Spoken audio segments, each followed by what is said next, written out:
Hi everyone, my name is Joe Champion, and for my final practice, I'll be discussing the rectus femoris muscle. The rectus femoris muscle is part of the quadriceps muscle group and crosses over the knee and the hip, making it a biarticulate muscle.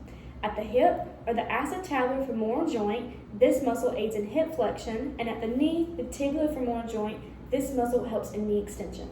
Both of these occur about the sagittal plane and rotate about the frontal or mediolateral axis. Next, I'll demonstrate a dynamic mobility drill, which helps improve the extensibility of the rectus femoris muscle.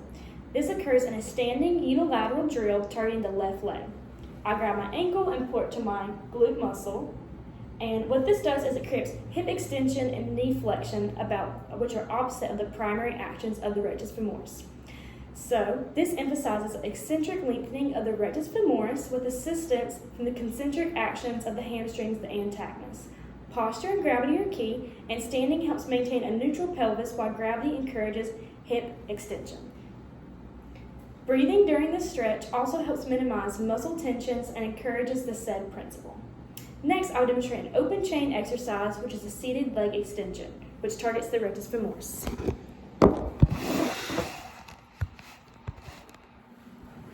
So, this is a bilateral movement and is performed from a seated posture.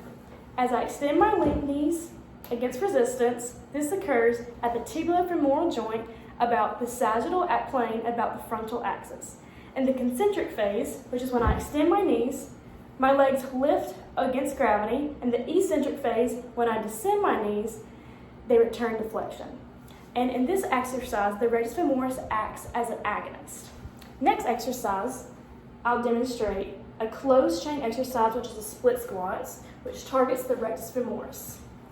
So in this exercise, as a unilateral exercise with my right leg as the working leg, the posture is upright in a staggered stance. As I descend in the split squat, this action occurs at the acetabular-femoral joint and the tibular-femoral joint. In the eccentric phase, I lower down, and the knee and the hip flex, lengthening the rectus femoris.